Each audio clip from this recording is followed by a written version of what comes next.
Hello everyone, today we are looking at Splinter Cell Chaos Theory.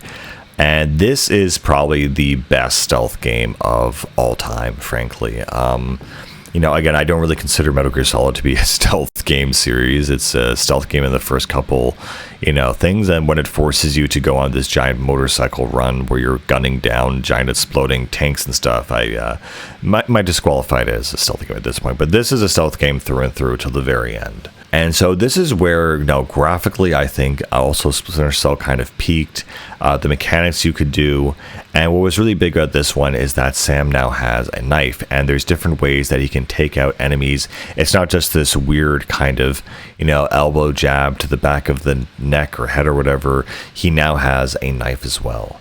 And just the feeling when you drive the knife into someone's chest and kick them off the ledge, it just feels absolutely amazing. This game really encourages you and really wants you to go up behind guys, grab them, and then interrogate them, and then dispose of them however you want. But the stab animation and the force it gives you in this game is just really something else. It's really, really cool and very impactful. And so the story in this game is that essentially there is the rising power of North Korea, who becomes somehow a superpower, basically. And it basically starts invading other countries, and it goes to war with the United States. And so you are basically caught in the middle of this and are trying to defuse the situation and find out what's really going on. And there's a whole convoluted story where it turns out that, the Japanese Defense Force is actually behind, misreading the attacks or showing North Korea as a them giving them false U.S. missile attacks, and so that causes them to retaliate. And then there's also Shetland, who returns in this game, but as kind of like a villain later on, who apparently is behind a lot of things going on, and how his whole philosophy about America being a burnt out, broken old country that needs to be restarted and put on edge with a good war. And kind of like all this philosophical stuff. And so that was a really interesting twist. So, but yeah, by far this is the best Splinter Cell game.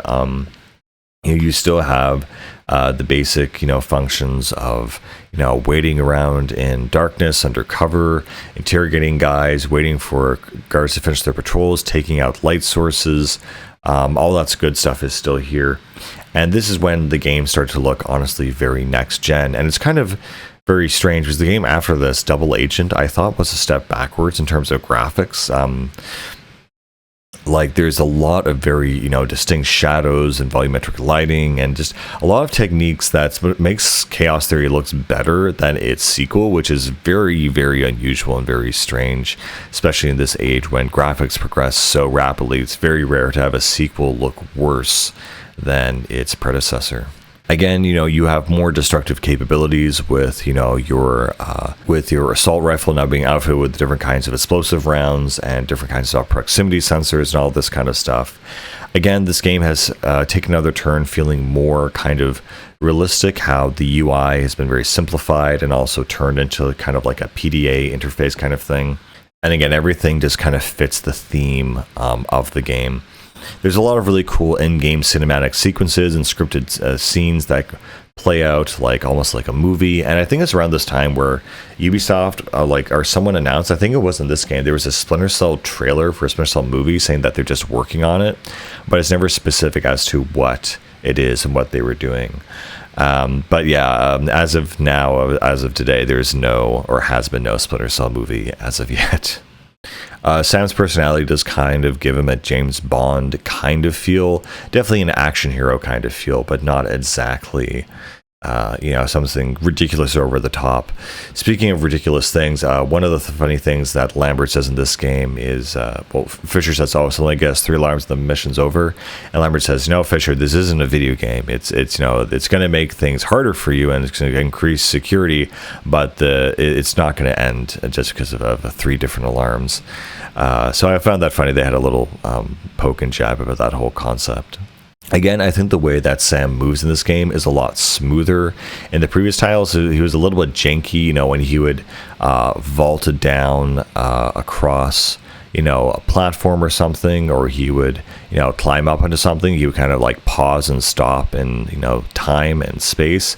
And it would feel just very kind of janky And while in this game, it's a lot smoother. And I think that's the word I would use. Very, very smooth, very distinct. And again, you know, the expressions on the enemies' faces when you interrogate them, it's very fun to grab them and kind of make them pee their pants and basically.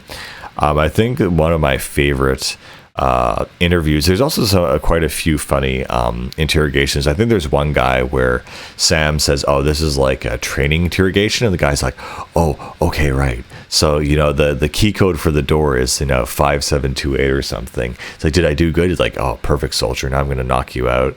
It was a really funny moment. There's just really good, ridiculously good quality writing in this game and in the Splinter Cell series in general. Even the characters who are just like calm, people over the comms like Grim and Lambert, they have great dialogue, and it's just really interesting. I don't know, just to go through the different scenarios and whatever. This game just has a lot of very funny, witty writing, and again, a lot of intrigue and political stuff and whatever. And this feels like a culmination of almost a different kind of game. It's just so amazingly well done. And so, of course, you have two actions. One, you can obviously grab characters, but if they're walking by, Sam will also do this slit throat move where he'll just stand up and, as you tap R, he'll take out their throat and those kind of crumble and fall to the ground.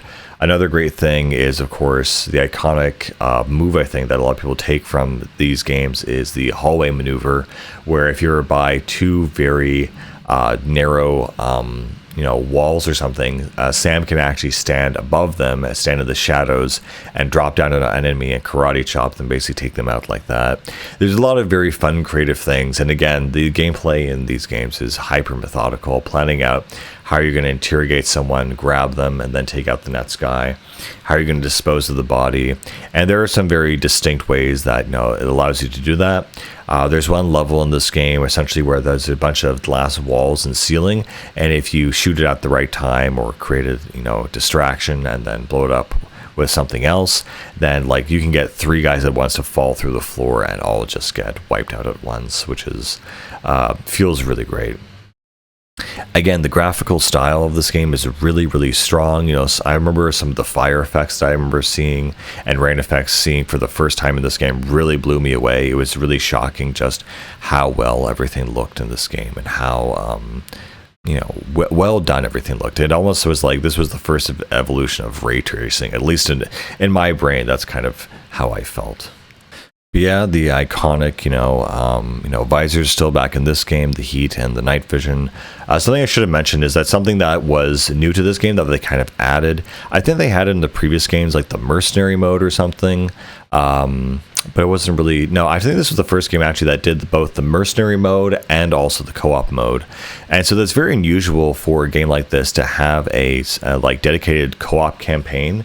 And it was pretty fun, honestly. You played as these two special agents who essentially had the two kind of goggles instead of the iconic three goggles that Sam has, and you go on a bunch of co-op missions. I remember these were a lot of fun. I remember there were like really cheesy songs on the radio too in these levels that were just kind of silly.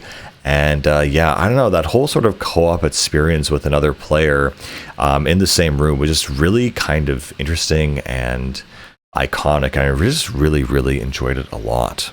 And of course, there was the other mode, the Mercenaries mode, which is like an early Xbox Live Online thing. And so basically you had one team that were the spies, another team that was the mercenaries. And it was so, it was just so, I don't know, weird or weirdly made. You were and because no one was online, because it wasn't like a great game mode, you would play as the mercenary of all of these weapons and whatever, and you'd be in the first person mode while all the spies would be in third person. And so your job was basically to shoot the spies and stop them from stealing the intel. And it was a very weird setup, a very weird multiplayer mode that almost no one played, or by the time I played this game, no one played. It's like, Uncharted 2 multiplayer or something. It was like something that of its time that is really a whole mode that no one really picked up and is just lost to time. But at least they kind of tried, and Mercenaries would become a staple, I guess, of Splinter Cell going on, kind of. Not really. They never really made it work. And yeah, so they added 2 new modes, and honestly the co-op one was honestly a lot of fun. A lot more fun when you have 2 guys sneaking around is something that I guess as a gameplay mechanic has not been done ever since. And co-op games in general are something that people just don't seem to want to do anymore. So like once we have online, it's like, well, your friend has to buy another copy of the game in order to play with you. And so of course they have every incentive to make sure you can't play with the same person that's literally in the room with you. But yeah, that is Splinter Cell Chaos Theory. I love the story. I love the game design. Again, to this day, I think this is pretty much the greatest stealth game of all time, because as most AAA games have gone on, they've created this whole aura of being more of an action game, being exciting, being fast-paced, and adaptable or palatable to the masses. And so the slow-paced stealth action game that most people would find boring, they just don't make those anymore. And so to me, this was the peak of the series and of the genre in and of itself. This is the best stealth game ever made. And so with that being said, I'll leave it there. All right, guys, I'll see you later. Bye-bye.